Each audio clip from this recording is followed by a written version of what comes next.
ಎಲ್ಲರಿಗೂ ನಮಸ್ಕಾರ. ನಾನ್ ನಿಮ್ಮ ಚೆನ್ನ. ಈ ಒಂದು ವಿಡಿಯೋದಲ್ಲಿ 5ನೇ ತರಗತಿ ಸೇರಿ ಕನ್ನಡ ಪ್ರಥಮ ಭಾಷಾ ಕನ್ನಡ ಪಠ್ಯಪುಸ್ತಕದ ಭಾಗ 1 ಪುಸ್ತಕ ಇದು. ಈ ಒಂದು ಭಾಗ 1 ಪುಸ್ತಕಕ್ಕೆ ನಾನು ಪ್ರೀವಿಯಸ್ ಕ್ಲಾಸ್ ನಲ್ಲಿ ತಿಳಿಸಿಕೊಟ್ಟಿದ್ದೀನಿ. ಯಾವುದ್ರ ಬಗ್ಗೆ ಅಂತ ನೋಡಿದ್ರೆ ಇಲ್ಲಿ ಗದ್ಯ ಭಾಗ ಒಟ್ಟಿಗೆ ಬಾಳುವ ಆನಂದ, ಪದ್ಯ ಭಾಗದಲ್ಲಿ ಗಿಡ ಮರದಲ್ಲಿರ್ತಕ್ಕಂತಹ ಅಭ್ಯಾಸದ ಬಗ್ಗೆ, ಇಲ್ಲಿ ವ್ಯಾಕರಣದ ಬಗ್ಗೆ ಎಲ್ಲವನ್ನೂ ಕೂಡ ಪ್ರತಿಯೊಂದನ್ನ ಸುಲಭವಾಗಿ ನಿಮಗೆ ತಿಳಿಸ್ತಾ ಹೋಗಿದ್ದೀನಿ. ಹಾಗಾದ್ರೆ ಈ ಒಂದು ತರಗತಿಯೊಳಗೆ ಏನ್ ತಿಳಿಸ್ತಾ ಇದ್ದೀನಿ ಅಂತಂದ್ರೆ ಗದ್ಯ ಭಾಗ 2 ನದಿ ಅಳಲು, ಇಲ್ಲಿ ಬರ್ತಕ್ಕಂಥ ಅಭ್ಯಾಸದ ಬಗ್ಗೆ ಎಲ್ಲ ತಿಳಿಸ್ತಾ ಹೋಗ್ತೇನೆ. ಹಾಗಾದ್ರೆ ನಿಮಗೆ ಈ ಒಂದು ಮಾಹಿತಿ ಅಂತಕ್ಕಂಥ ಇಷ್ಟವಾಗಿದ್ರೆ ಒಂದು ಲೈಕ್, ಅನೇಕ ವಿಡಿಯೋ ಪ್ರೋತ್ಸಾಹ ತುಂಬಾ ಸಿಗುತ್ತೆ. ಇನ್ನೊಬ್ರಿಗೂ ಶೇರ್ ಸಾಧ್ಯ. ಇಂಥ ಅನೇಕ ವಿಡಿಯೋ ಚಾನಲ್ ಸಬ್ಸ್ಕ್ರೈಬ್ ಆಗಿ. ಹಾಗಾದ್ರೆ ಸುಲಭವಾಗಿ ನೋಟ್ಸ್ ಕೂಡ ಯಾವ ರೀತಿ ಬರೆಯೋಕೆ ಅದನ್ನು ತಿಳಿಸ್ತಾ ಹೋಗ್ತಾನೆ ಬನ್ನಿ. ಓಕೆನಾ? ಇಲ್ಲಿ ಮಕ್ಕಳೇ, ಅಂತ ಇಲ್ಲಿ ಅಭ್ಯಾಸ ಅಂತಕ್ಕಂಥ ಬರೀಬೇಕಾಗುತ್ತೆ. ಕೆಳಗಿನ ಪ್ರಶ್ನೆಗಳಿಗೆ ಉತ್ತರಿಸಿ 5 ಪ್ರಶ್ನೆಗಳು ನೋಡ್ತಾ ನೋಟ್ಸ್ ಯಾವ ರೀತಿ ಬರೆಯೋಕೆ ಅದನ್ನು ತಿಳಿಸ್ತಾ ಹೋಗ್ತಾನೆ ಬನ್ನಿ. ಓಕೆ, ಇಲ್ಲಿ ಮಕ್ಕಳೇ, ಚಿಕ್ಕನ ಅಕ್ಷರದಲ್ಲಿ ಗದ್ಯ ಭಾಗ 2 ಅಂತಕ್ಕಂಥ ಬರಿತಾ ಹೋಗಿ. ಪಾಠದ ಶೀರ್ಷಿಕೆ ಇದೆಯಲ್ಲ, ನದಿಯ ಅಳಲು ಅಂತ ಇದೆಯಲ್ಲ, ಅದನ್ನ ದಪ್ಪನ ಅಕ್ಷರದ ಬರೋ ಕೆಳಗಡೆ ಅಂಡರ್ಲೈನ್ ಮಾಡಿ. ನಂತರ ಇದರ ಅಧ್ಯಯನದ ಅಭ್ಯಾಸ ಯಾವತ್ತು ಬರಿತಾ ಇರ್ತಾರ ಆ ಡೇಟ್ ಅನ್ನಲ್ಲಿ ಬರಿತಾ ಹೋಗಿ. ಓಕೆನಾ? ರೈಟ್. ಹಾಗಾದ್ರೆ ಅಭ್ಯಾಸ ಅಂತಕ್ಕಂಥ ಬರೀರಿ. ಅಂತಕ್ಕಂಥದ್ದು ಬರೆದು ಕೆಳಗಿನ ಪ್ರಶ್ನೆಗೆ ಉತ್ತರಿಸಿ ಅಂತ ಬರೀರಿ. ಓಕೆ, ಮೊದಲಲ್ಲಿ ಬರ್ತಕ್ಕಂಥ ಮೊದಲನೇ ಪ್ರಶ್ನೆ ನೋಡಿ, ಯಾರಿಗೆ ಮಾಲಿನ್ಯದ ಸೋಂಕು ತಗುಲಿತು ಅಂತ ಐತೆ. ಹೌದಾ? ಉತ್ತರ: ಭರತ ಮತ್ತು ಶಂಕರನಿಗೆ ನದಿಯ ಮಾಲಿನ್ಯದ ಪ್ರಶ್ನೆ ಯಾವ ರೀತಿ ಅದೇ ರೀತಿ ಬೈತು ಹೋಗಿ, ಮಾಲಿನ್ಯದ ಸೋಂಕು ತಗುಲಿತು ಅಂತಕ್ಕಂಥದ್ದು. ಇಲ್ಲಿ ಯಾವ್ದು ನೆನ್ಪಿಡ್ಬೇಕು? ಭರತ ಮತ್ತು ಶಂಕರನಿಗೆ ಅಂತಕ್ಕಂಥ ನೆನ್ಪಿಡ್ಬೇಕಾಗುತ್ತೆ. ಓಕೆ, ಅದ ನಂತರ ಮುಂದೆ ನೋಡಿದರೆ 2ನೇ ಪ್ರಶ್ನೆ ನೋಡಿ, ಗೆಳೆಯ ಗೆಳತಿಯರು ಎಲ್ಲಿ ಸ್ನಾನ ಮಾಡಿದ್ರು? ಎಲ್ಲಿ ಸ್ನಾನ ಮಾಡಿದ್ರು ಅವ್ರು ಅಂದ್ರಿಗಿನ ಉತ್ತರ ಅದೇ ರೀತಿಯಾಗಿ ಬರಿತಾ ಹೋಗಿ, ಗೆಳೆಯ ಗೆಳತಿಯರು ಮಾಲಿನ್ಯದಿಂದ ತುಂಬಿದ ನದಿಯಲ್ಲಿ ಸ್ನಾನ ಮಾಡಿದರು ಅಂತಕ್ಕಂಥ ಇಷ್ಟು ನೆನ್ಪಿಟ್ರೆ ಸಾಕು. ಎಲ್ಲ ಪ್ರಶ್ನೆಯಲ್ಲಿ ಇದೆ ಉತ್ತರ. ಹೌದಾ? ಅದ ನಂತರ ಈಗ 3ನೇ ಪ್ರಶ್ನೆ, ಸ್ನಾನ ಮಾಡಿದವರನ್ನು ಆಸ್ಪತ್ರೆಗೆ ಸೇರಿಸಿದವರು ಯಾರು? ಯಾರು ಸೇರಿಸಿದ್ರು ಆಸ್ಪತ್ರೆಗೆ ಅಂತಕ್ಕಂಥ ನೋಡಿದರೆ ಉತ್ತರ ನೋಡಿ, ಸ್ನಾನ ಇದೇ ರೀತಿಯಾಗಿ ಬರಿತಾ ಹೋಗಿ, ಸ್ನಾನ ಮಾಡಿ ನರಳಾಡುವುದನ್ನು ಕಂಡ ದಾರಿ ಹೋಗರು ಆಸ್ಪತ್ರೆಗೆ ಸೇರಿಸಿದ್ರು ಅಂತಕ್ಕಂಥದ್ದು. 4ನೇ ಪ್ರಶ್ನೆ ನೋಡಿ, ನದಿ ಮಧ್ಯದಿಂದ ಯಾರು ದುತ್ತನೆ ಪ್ರತ್ಯಕ್ಷಳಾದಳು ಅಂತ ಕೇಳಿದರೆ ಉತ್ತರ: ನದಿ ಮಧ್ಯದಿಂದ ಕೆಸರಿನಿಂದ ಕೂಡಿದ ಜಲದೇವತೆ ದುತ್ತನೆ ಪ್ರತ್ಯಕ್ಷಳಾದಳು ಅಂತಕ್ಕಂಥದ್ದು ನೋಡ್ತೇವೆ. ಓಕೆ, ಅದ ನಂತರ ಕೊನೆಗೆ 5ನೇ ಪ್ರಶ್ನೆ ಕೊಟ್ಟಿದ್ದಾರೆ. ಏನಂತೇಳಿ ಅಂದ್ರೆ, ಮಕ್ಕಳು ಯಾರ ಸಹಕಾರದೊಂದಿಗೆ ನದಿ ಸ್ವಚ್ಛತೆ ಜವಾಬ್ದಾರಿಯನ್ನು ವಹಿಸಿಕೊಂಡರು ಅಂತ ಕೇಳಿದರೆ ಉತ್ತರ: ಮಕ್ಕಳು ತಮ್ಮ ಹೆತ್ತವರ ಹಾಗೂ ಊರವರ ಸಹಾಯದೊಂದಿಗೆ ನದಿ ಸ್ವಚ್ಛತೆಯ ಜವಾಬ್ದಾರಿಯನ್ನು ವಹಿಸಿಕೊಂಡರು ಅಂತಕ್ಕಂಥದ್ದು ಉತ್ತರ ಆಗಿರುತ್ತೆ. ಓಕೆ, ಮುಂದೆ ನೋಡ್ತೋಣ. ಇಲ್ಲಿ ಅಂತಕ್ಕಂಥದ್ದಾಯ್ತು. ಅದಾಂತರ ಏನ್ ಕೊಟ್ಟಿದ್ದಾರೆ? ಇಲ್ಲಿ ಕೊಟ್ಟಿದ್ದಾರೆ. ಕೆಳಗಿನ ಪ್ರಶ್ನೆಗೆ 2-3 ವಾಕ್ಯಗಳಲ್ಲಿ ಉತ್ತರಿಸಿ ಅಂತ ನೋಡ್ತೋಣ. ಇಲ್ಲಿ ಅಂತಕ್ಕಂಥ ಬರೆದು ಕೆಳಗಿನ ಪ್ರಶ್ನೆಗೆ 2-3 ವಾಕ್ಯಗಳಲ್ಲಿ ಉತ್ತರಿಸಿ ಅಂತ 2-3 ವಾಕ್ಯಗಳು ನಾನು ಉತ್ತರಿಸ್ತಾ ಹೋಗಿದ್ದೇನೆ. ಓಕೆನಾ? ಇದರಲ್ಲಿ ಮೊದಲನೇ ಪ್ರಶ್ನೆ, ಮಕ್ಕಳು ಏಕೆ ನದಿಯಲ್ಲಿ ಸ್ನಾನ ಮಾಡಿದ್ರು ಅಂತ ಕೇಳಿದರೆ, ಯಾಕೆ ಸ್ನಾನ ಮಾಡಿದ್ರು ಅಂದ್ರಿಗಿನ ಉತ್ತರ: ಭಾನುವಾರ ಶಾಲೆಗೆ ರಜವಿದ್ದರಿಂದ ಆಟವಾಡಲು ಹೋಗಿದ್ದರು. ಮಧ್ಯಾಹ್ನದವರೆಗೂ ಆಟವಾಡಿ ನಂತರ ಸೆಕೆಯನ್ನು ತಾಳಲಾರದೆ ನದಿಯಲ್ಲಿ ಸ್ನಾನ ಮಾಡಿದ್ರು ಅಂತಕ್ಕಂಥ. ಅವ್ರು ಶಾಲೆಗೆ ರಜೆ ಕೊಟ್ಟಿದ್ರು, ಮಧ್ಯಾಹ್ನ ಆಯ್ತು, ಸೆಕೆ ಆದ್ರಿಂದ ಆಟ ಆಡಿ ಸೆಕೆ ಆದ್ರಿಂದ ಸ್ನಾನ ಮಾಡಕ್ ಹೋದ್ರು ನದಿಯಲ್ಲಿ ಅಂತಕ್ಕಂಥದ್ದು ಉತ್ತರ ಆಗಿರುತ್ತೆ. ಓಕೆ, ಅಂತ 2ನೇದು, ಸ್ನಾನದ ಬಳಿಕ ಮಕ್ಕಳ ಸ್ಥಿತಿ ಏನಾಗಿತ್ತು?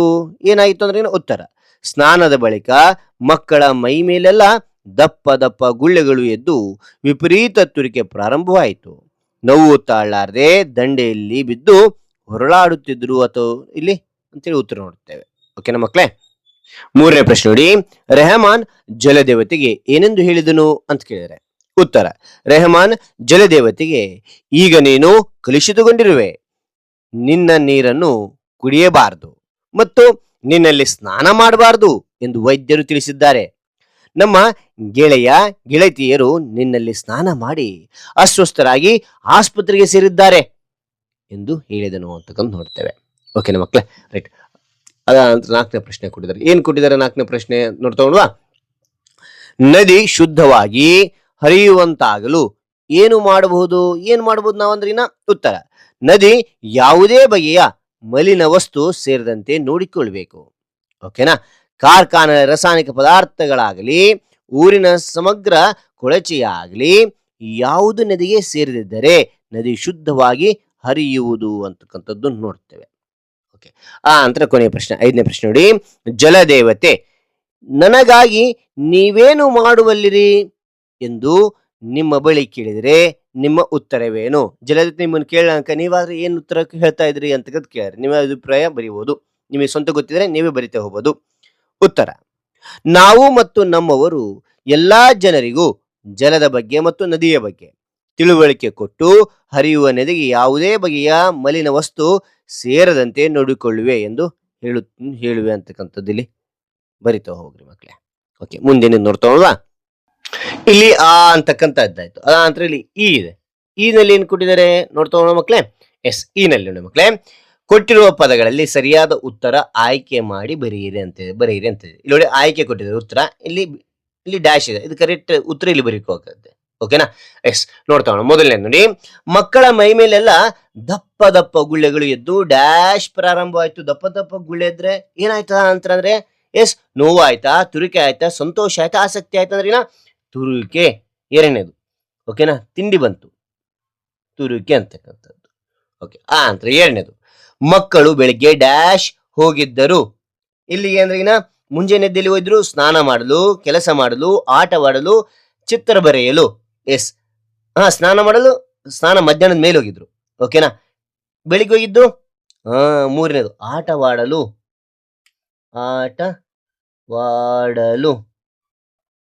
ಓಕೆನಾ? ಮೂರನೇದು ರೈಟ್ ಆಗಿರುತ್ತೆ.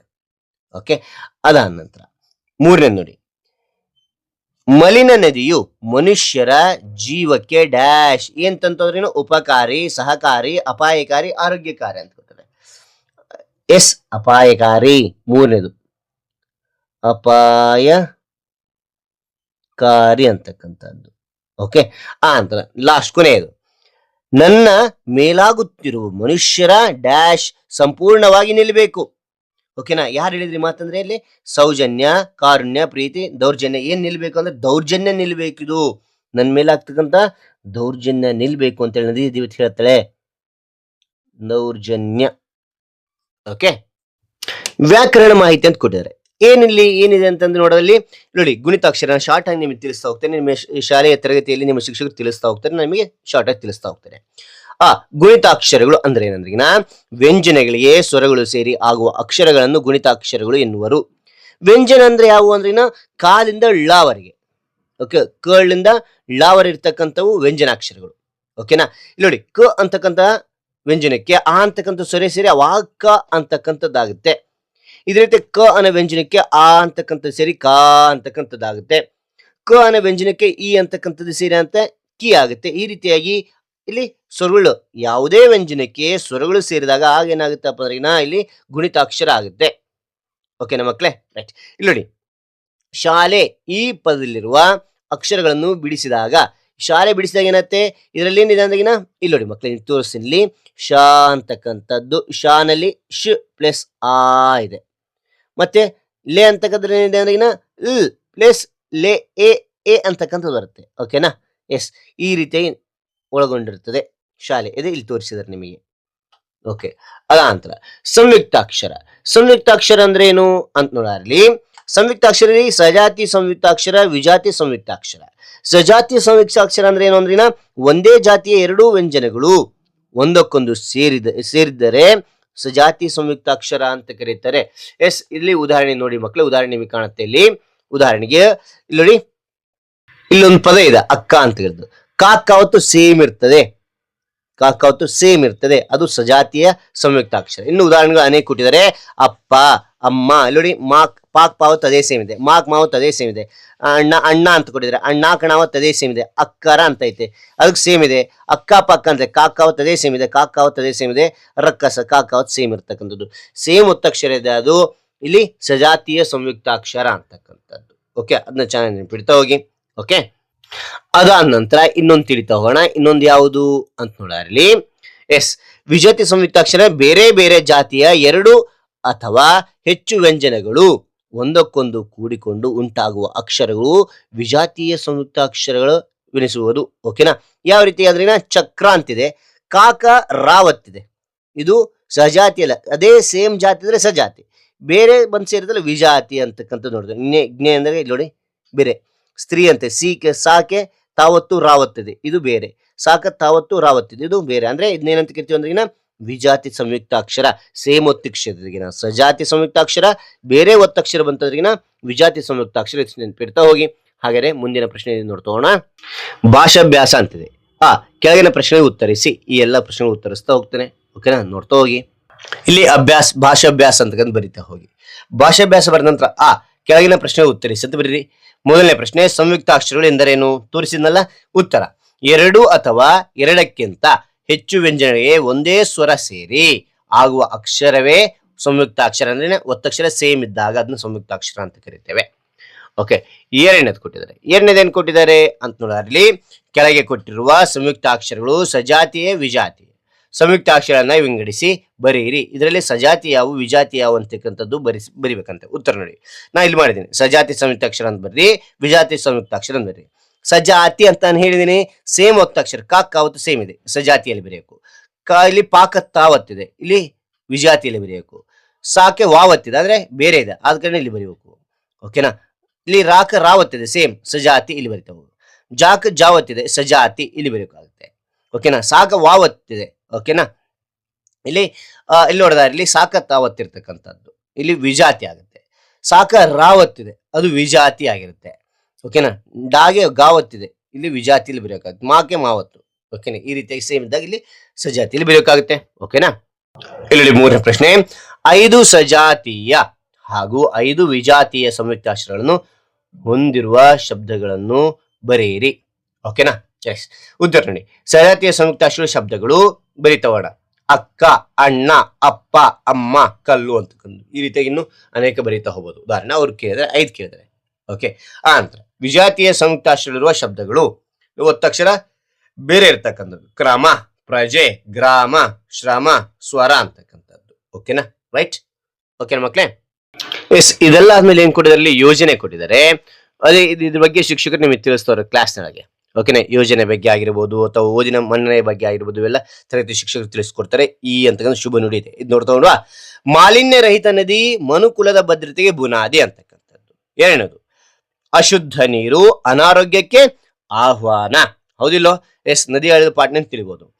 ನೀರಿನಿಂದ ಉಸಿರು, ನೀರಿನಿಂದ ಹಸಿರು, ನೀರಿನಿಂದ ಉಸಿರು, ನೀರಿನಿಂದ ಹಸಿರು. ನೀರಿದ್ರೆ ನಾವು ಉಸಿರಾಡ್ಲಿಕ್ಕೆ ಸಾಧ್ಯ ಇಲ್ಲ ಅಂದ್ರೆ ಸಾಧ್ಯನಾ? ಸಾಧ್ಯ ಇಲ್ಲ. ನೀರು ಆಹಾರ ಇಲ್ದ್ರಿಲ್ಲ, ನೀರನ್ನು ಕುಡಿಬೇಕಾಗುತ್ತಲ್ಲ. ಎಸ್, ಆದ ಕಾರಣ ಕೊಟ್ಟಿದ್ದೇನೆ ನೀರಿನಿಂದ ಉಸಿರು, ನೀರಿನಿಂದ ಹಸಿರು ಅಂತಕ್ಕಂಥದ್ದು. ಓಕೆನಾ. ರೈಟ್. ಹಾಗಾದ್ರೆ ಈ ಎಲ್ಲ ಮಾಹಿತಿ ಅಂತ ನಿಮ್ಗೆ ಇಷ್ಟವಾಯ್ತು. ಇಷ್ಟವಾದ್ರೆ ಒಂದು ಲೈಕ್ ಅನೇಕ ವಿಡಿಯೋ ತಿಳಿದು ಪ್ರೋತ್ಸಾಹ ತುಂಬಾ ಸಿಗುತ್ತೆ. ಇನ್ನೊಬ್ರಿಗೆ ಶೇರ್ ಚಲ ಸಾಧ್ಯ. ಇಂಥ ಅನೇಕ ವಿಡಿಯೋಗಳ ಚಾನಲ್ ಸಬ್ಸ್ಕ್ರೈಬ್ ಆಗಿ. ಹಾಗೆ ನಿಮಗೆ ಯಾವ ಒಂದು ಅಧ್ಯಯನದ ಅಭ್ಯಾಸ ಬೇಕಂತೇಳಿ ಕಾಮೆಂಟ್ ಮಾಡಿ. ಆ ಒಂದು ಅಧ್ಯಯನದ ಅಭ್ಯಾಸದಾಗಿ ನಿಮ್ಮ ಪ್ರಯತ್ನ ಪಡ್ತೇನೆ ಅಂತ ಹೇಳ್ತಾ ಮತ್ತೊಂದು ಹೊಸ ವಿಷಯದೊಂದಿಗೆ ಮತ್ತೊಂದು ಹೊಸ ವಿಡಿಯೋದಿಂದ ಭೇಟಿ ಆಗ್ತೇನೆ. Thank you for watching. Bye ಮಕ್ಕಳೇ.